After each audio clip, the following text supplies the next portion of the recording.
أعوذ بالله من الشيطان الرجيم. بسم الله الرحمن الرحيم،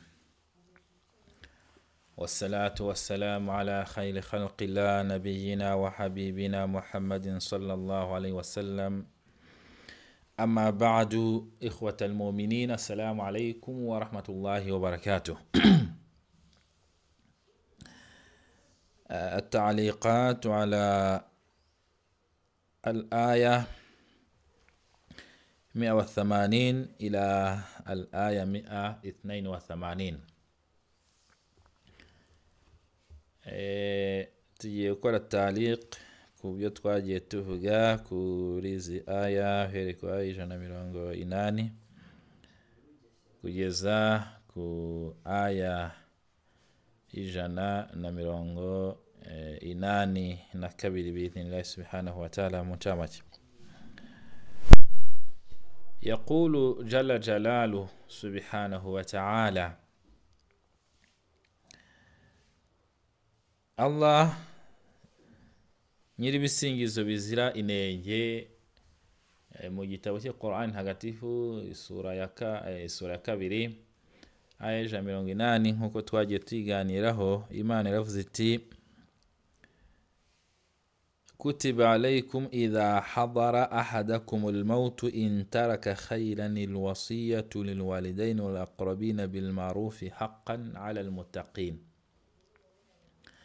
Mwategetswe umwe muri mwe igihe abona urupfu rumusatira rumuzira, hari icyo asize mu mutungo,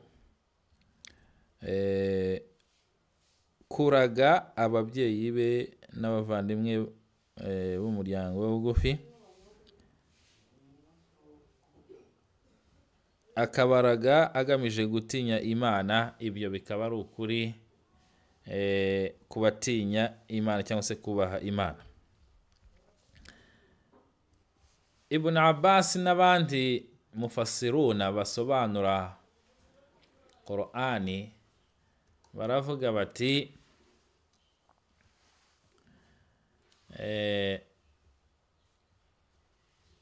وقد كان ذلك واجبا. ibi byari itegeko, byari wajibu. يعني اشتمت هذه الآيات الكريمة على الأمر بالوصية الوالدين والأقربين. أي آية dusomye 180 irimwo 181 irimwo itegeko ritegeka kuraga ababyeyi ndetse n'abavandimwe bagufi. وقد كان ذلك واجبا على أصح القولين. ibi byari wajib mu mvugo ebyiri z'impamo cyangwa se z'ukuri. قبل نزول آية المواريث, mbere yuko aya ivuga kwizungura ihishurirwa intumwa Muhammad sallallahu alaihi wasallam, iyi aya 181 nibwo yari itegeko. فلما نزلت آية الفرائض, aya ivuga ku mategeko y'izungura imaze guhishurirwa intumwa Muhammad, nusikhati hadhihi, iyi ibhinduka mansukh, isimbuzwa aya al-faraid, isimbuzwa aya ivuga kwizungura. وصارت المواريث المقدرة فريضة من الله. hanyuma amategeko y'izungura ahinduka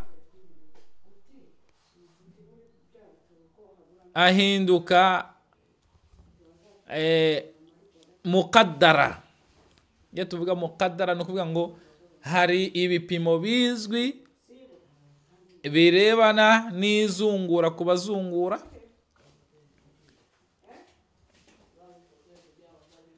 Hari nisfu, hakaba surusu, hakaba sudusu, hakaba thuluthan. hakaba rubu'u, hakaba thumunu. Yani hari ibipimo by'izungura amawarithul muqaddara azwi muri sharia islamiya, aricyo 1/2, 1/3, 1/4, 1/6 na 1/8 na thuluthain cyangwa se 2/3. Izo mawarith al-muqaddara nizo zabaye farida min Allah, nizo zabaye itegeko riva ku Mana. Bityo no kuvuga ngo ibijyanye n'izungura muri Islam bifite impare byagenewe, bidahindurwa n'irage. Bivuga ngo irage ryari wajibu mbere yuko haza izi ayatil mawarith. ayatil mawarith zimaze kuza, fasaratil wasiyati mansukha. Nikuvuga ngo izi aya zijyanye n'izungura zimaze guhishurirwa n'umwa Muhammad sallallahu alaihi wasallam, icyo gihe irage ryabaye mansukh.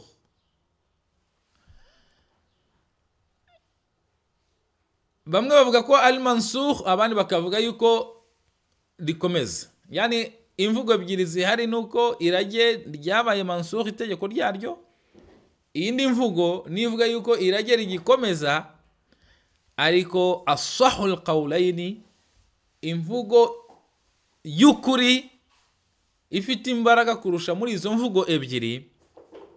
Imvugo ebyiri tuvuga ni imvugo ivuga yuko kuraga bitagikomeje, hakaba n'imvugo ivuga yuko kuraga bigikomeje. Kuba imvugo rero y'ukuri muri izo nivuga yuko kuraga bitagikomeje, kuko bifite dalili hano tugiye kugenderaho. Impamvu nuko kuraga cyangwa se irage alwasiya byari wajibu mbere yuko haza izi ayatil mawarith. Rero ayatil mawarith zimaze kuza, ntabwo waraga umuntu uzazungura. Kandi izi aya iyi ayatu alwasiya, iyi ayivuga ku bijyanye n'iraga no kuraga, ivuga ko alwasiyatu lwalidain, kuraga bikorerwa ababyeyi babiri, wal aqrabina bani. Fahuna mafhumu anna alwalidain wal aqrabin lahum qadarun ma'rufu shar'an. Kandi tuzi neza yuko abangaba babyeyi n'aba bavandimwe bagufi bafite igeno bagenewe ni sharia, nkuko twayibonye mu aya muri surati an-Nisa. Muri surati an-Nisa twabonye aho Imana ivuga ati yusikum fi auladikum lidhakari mithlu hadhi al-unthayayn. Allah abategeka, kuko hano ijambo twavuze ko alwasiya lifite meaning, lifite bisobanuro. Ijambo wasiya bisobanura mu rurimi rw'icyarabu twabonye ko alwasiya bivuga kuraga, cyangwa se bikavuga kugira inama, nkuko twabonye muri hadith bivuga ngo umuntu yaje kunumwa Muhammad sallallahu alaihi wasallam amubwira ati awsini faqala la taghdab. Umugabo yaje kunumwa Muhammad sallallahu alaihi wasallam amubwira ati ngira inama, amubwira ati ntukarakare. Fa tadhiha anna alwasiya min maaniha, yugaragara ko igisobanuro cy'ijambo alwasiya mu bisobanuro byayo mu linguistic, mu rurimi ari kujya inama. Nanone alwasiya bisobanura ahad, bisobanura isezerano. Dhalik bisobanura isezerano. Araho Allah subhanahu wa ta'ala avuga amategeko, yarangiza akavuga ati shara'a lakum ma wasa Allah Ibrahim wa ma wasa, gutyo Imana yategetse yuko, bigasobanura ko yani ahada ni isezerano yagiranye n'ababanjirije muri umma zatambutse. Alwasiya bisobanura ahad.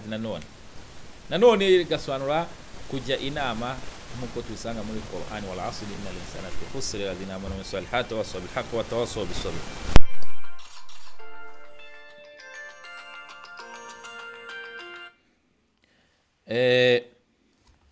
Izi alwasiya rero mu rurimi rw'icyarabu kankireho akadege hano kuko ari umuhamagaye ndimo kwigisha. Izi alwasiya mu rurimi rw'icyarabu tumaze kubona ko rishobora gusobanura umurage, rishobora gusobanura isezerano al-ahad, rishobora gusobanura kujya inama nkuko twabonye muri surati al-'asr wal 'asri innal insana lafi khusr alladhina amanu wa salihati wa tawasaw bil haqqi wa tawasaw bis sabr. Yani abantu barimo Imana irahira kugiye ko abantu bari mu gihombo uretse abemeye Imana bakagirana inama z'ukuri, bakagirana inama zo kwihangana cyangwa se bakagirana inama zo kuzirikana uburenganzira bw'abagenzi babo hagati yabo. No kuvuga ngo rero alwasiya bimana kujya inama, nanone bimana kuraga, nanone bimana isezerano. Alwasiya nanone rigasobanura ko ari iswali. Iswali ni uruhererekanya, nka urugero ihererekanya ry'umuco, aho tuzabisanga muri adabu. Muri adabu alwasiya ma yatawarathuhu aljil ila aljil, ibyo abantu bagenda bahererekanya bimana huna al-iswali cyangwa se al-itiswal. Ibyo ni mu rurimi rw'icyarabu twari twabivuzeho, wenda nuko nongeye kubigarukaho, ariko twari turimo dusobanura yuko alwasiya kana wajiban nkuko bivugwa na Ibn Abbas mufassirul Qur'an n'abandi batari we. Baravuga bati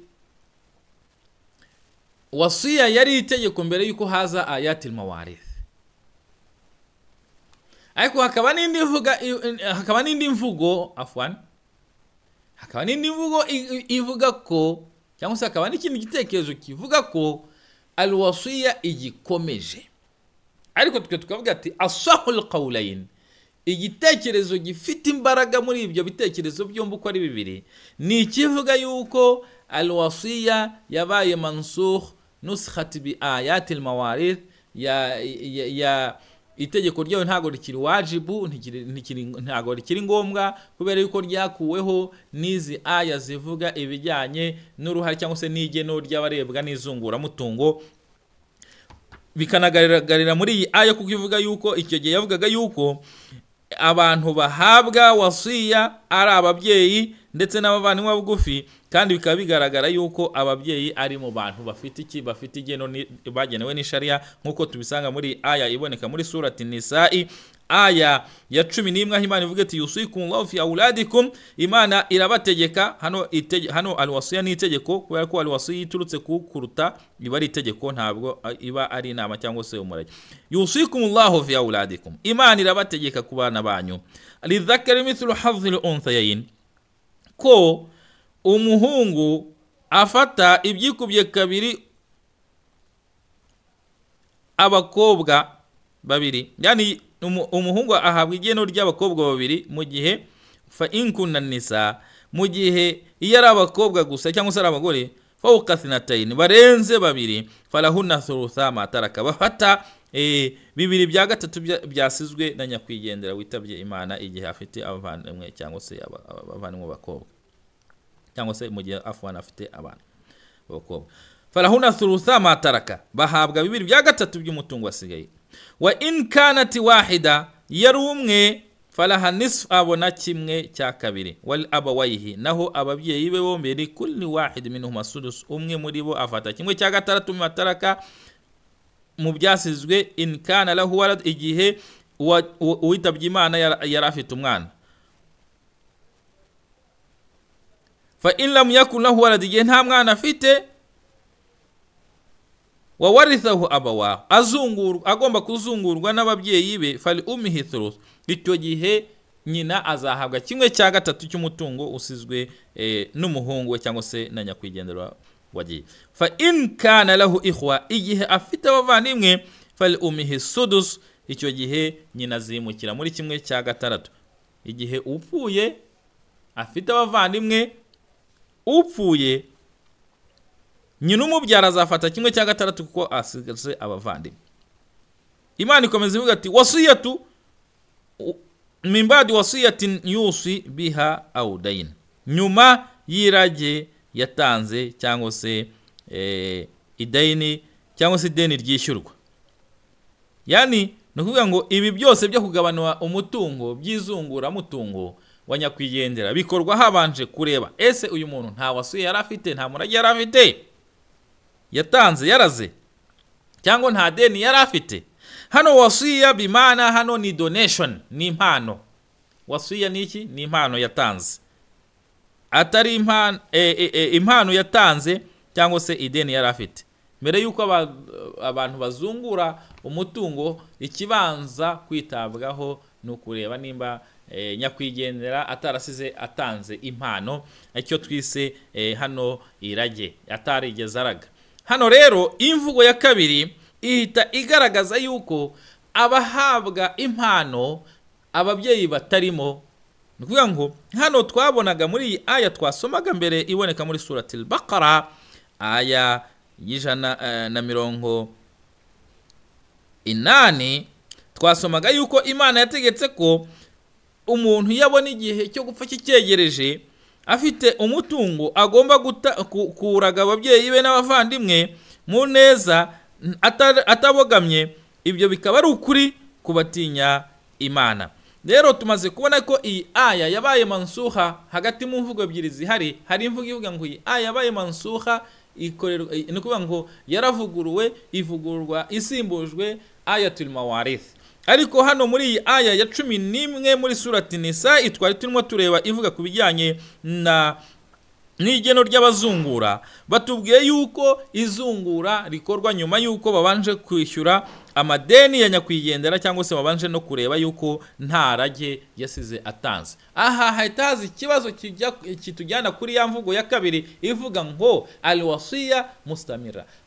Duhita dusubira kuri ya mvugo y'aba kabiri bavuga ko wasiya igikomeje, hanyuma tukibaza se ikomeje kuri bande? Ikomeje ku babyeyi, ikomeje ku bavandimwe, ikomeje cyangwa se ku bandi bo mu muryango wa bugufi ariko batarebwa n'izungura? Turavuga tuti iyi aya irakomeje ku bijyanye na donation cyangwa se irage, ariko iryo rage rikaba rireba ima ababyeyi bawe bashobora kuba atari abayisilamu, kuko tuzi yuko umuntu utari umuyisilamu la yarith, umuntu utari umuyisilamu kafir la yarith umuslimu, umuntu utari umuyisilamu ntabwo azungura iki umuyisilamu. Bityo iyo nyakwigendera size ababyeyi be, ababyeyi bakaba atari abayisilamu, cyangwa se akabasize abavandimwe bakaba atari abayisilamu, cyangwa se akabasize umwe mu bana be ariko uwo mwana we akaba atari umuyisilamu, icyo gihe amukorera icyo twita iki wasiya, amuha irage. Irage amuha rero, cyangwa se umwe muri abo bombi tumaze kuvuga igihe batari abayisilamu bakorerwa irage. Niyo mpamvu babanza kwitabwa bakareba ese nta rage asize, nta murage atanze, cyangwa se nta madeni yari afite. Ubwo imvugo ya kabiri ni igaragaza ko irage rigikomeza ariko ritareba abazungura, kubera yuko abazungura byemewe n'ishariya.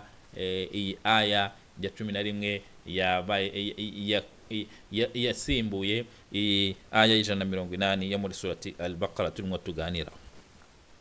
Hari izindi zivuga, hari ahandi hatugaragariza irage kuba ku bindi bice tutavuze.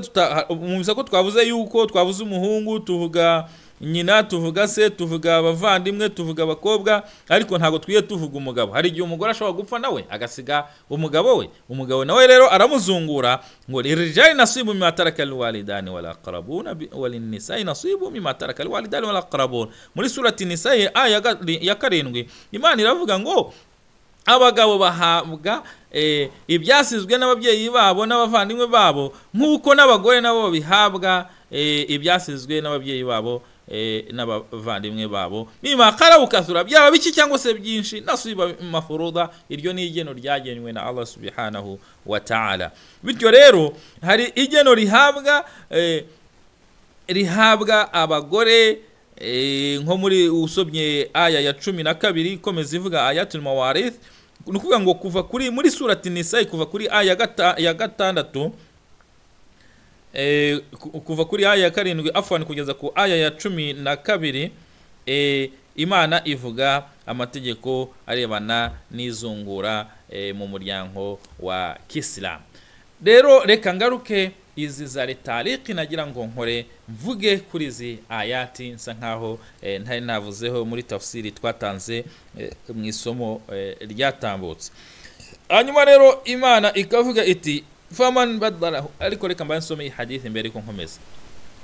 Iyi hadith iravuga wali hadha jaa al hadith fi sunan wa ghayriha an Umar ibn Kharija qala, nuvuga ngo haje muri mu bitabo bya sunani no mu bindi bitabo bitari sunani hadith ituruka kuri Umar ibn Kharija qala, aravuga ati sami'tu Rasulullah sallallahu alaihi wasallam yakhutubu wa huwa yaqul, aravuga ati numvise intumwa y'Imana Muhammad sallallahu alaihi wasallam irimo gutanga imbwirwa ruhame igira iti inna Allah qad a'ta kulli dhi haqqin haqqah, Imana mu by'ukuri yahaye buri wese uburenganzira bwe, buri wese ufite uburenganzira mu mutungo wasizwe na nyakwigendera. Imana yahaye buri wese ukuri kwe, fala wasiyata liwarithi, bityo uzungura ntabwo akwiriye guhabwa umurage, nta wundi murage akwiriye guhabwa usibye igeno agenerwa ni sharia. Iyi ni hadithi ni hadithi y'umugabo bita Umar ibn Kharija, muri hadith kaboneka mu bitabo bya sunani ndetse no mu bindi bitabo.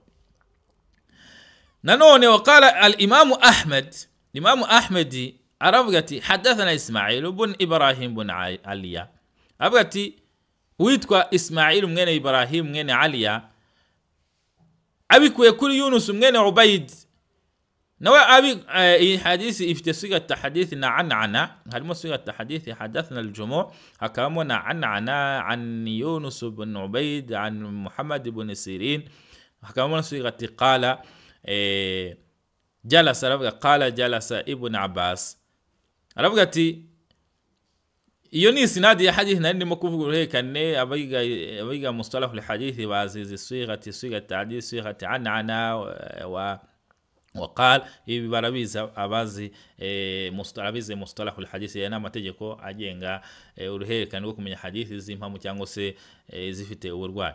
Rero hadithi yakiriwe Ismail avuga yuko nako Ahmad avuga ko babwiwe na Ismail mwene Ibrahim ibn Aliya, ubwo nukuvuga ngo yari kumwe nabandi ntabwo ari wenyine, ndetse ayikuye kwitwa Yunus mwene Ubayd.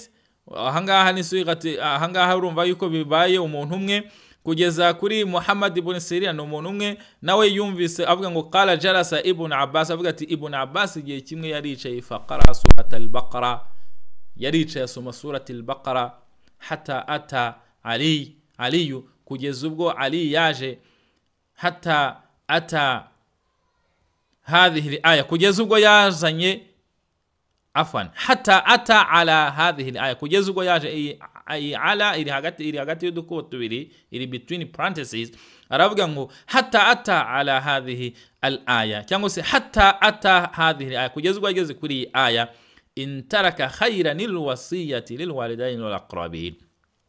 Kugeza ubwo yageze kuri aya ya 180 muri surati al-Baqara ivuga ngo igihe umwe muri mu rupfu rumugezeho, hanyuma akabona hari ikiza asize mu mitungo, ajya araga ababyeyi be n'abavandimwe be, faqala, arangije ngo Ibn Abbas aravuga ati nuskhati hadhihi al-aya baye mansukh. Ibi ni bivugwa nande? Ni bivugwa na Ibn Abbas muri ruherekane tumaze kuvuga ruturuka kuri Imam Ahmed. Wakadha rawahu Sa'id ibn Mansur. Ibi nanone ni ibingi tuvuze yuko aya baye mansukh ni byavuzwe nanone na Sa'id mwene Mansur, abikuye kuri Hushaym cyangwa se Hashim, an Yunus, nawe abikuye kuri Yunus bihi, avuga yuko yavuze Ibn Abbas yavuze iri mvugo. Warawahu al-Hakim fi Mustadrak, nanone iyi hadisi ushobora kuyisanga mu gitabo cya Mustadrak cya al-Hakim, وقال الصحيح على شرطهما. avuga yuko iyi hadithi ali sahih. Bityo rero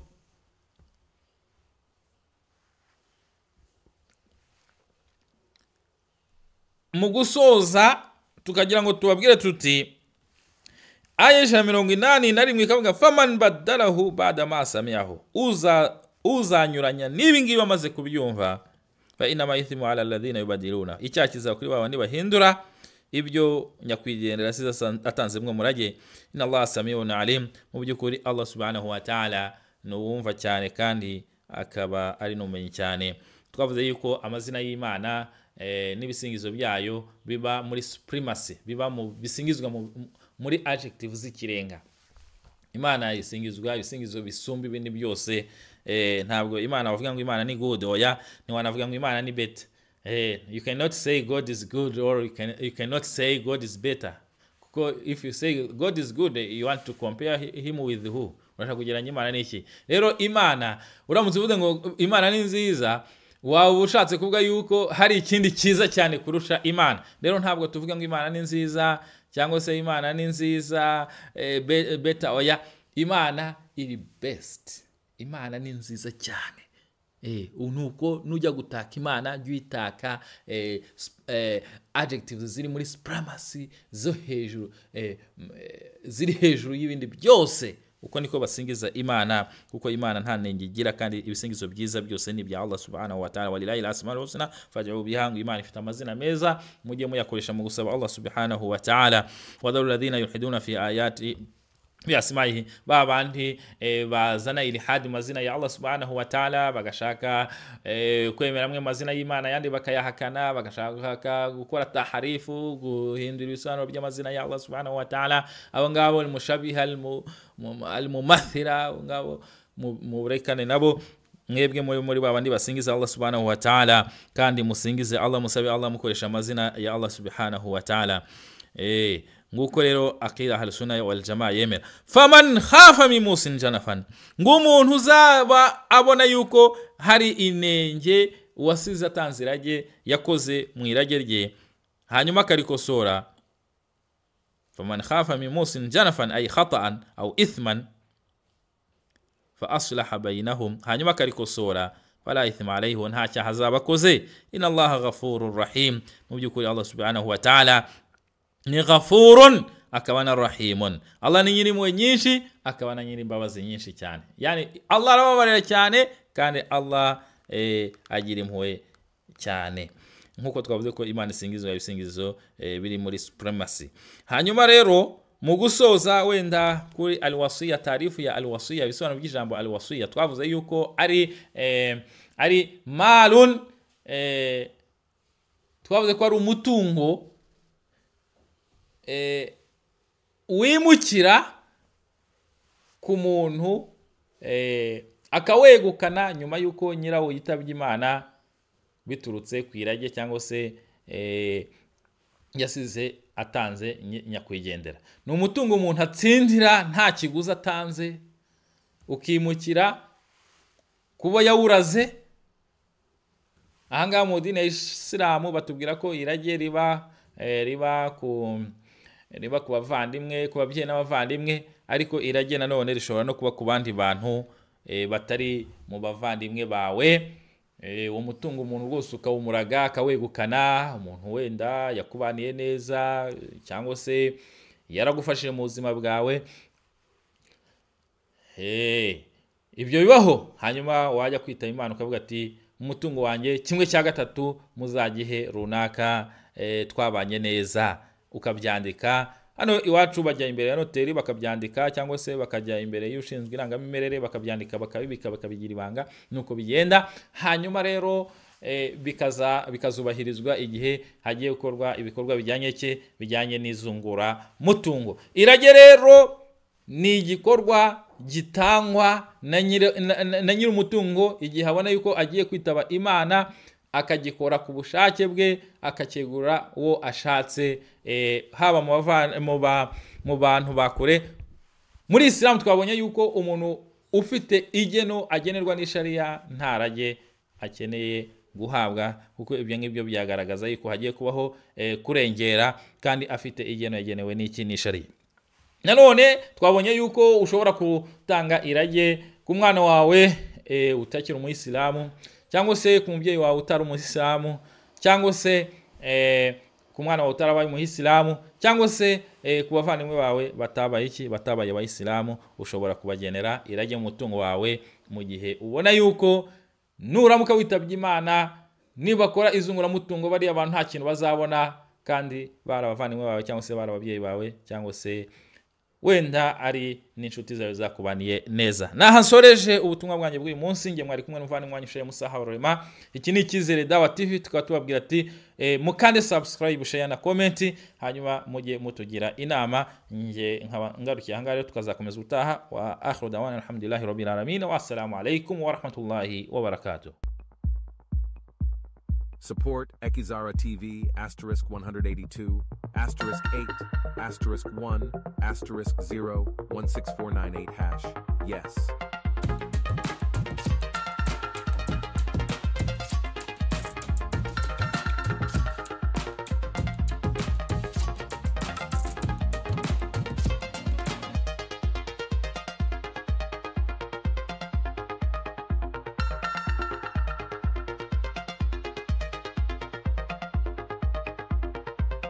Noneho no mu madini pasiteri ashyamiranye na pasiteri, shehe ashyamiranye na shehe, burya hari ikiri bwangirike. Uyu aragenda ukwe, nanjye ngenda ukwanjye.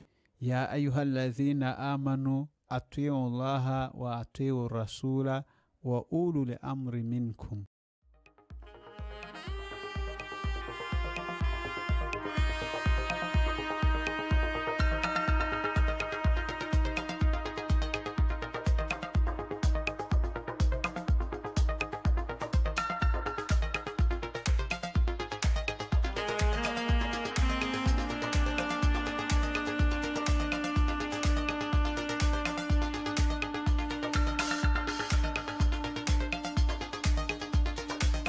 Hamotech Studio is a business center for photography services, video production, and artistic design. Under the slogan, "Customer is a King." Find us at Golden Plaza Building, Timirongo. Furthermore, contact us on 0783 63 25 42. Hamotech Studio works for our customers' needs.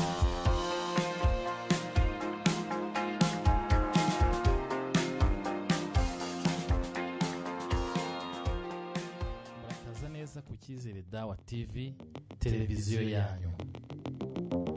Niba ukunda inyigisho z'Icyizere Dawa TV, ntugende udakanze kuri subscribe kugira ngo ujye ubasha kubona notification.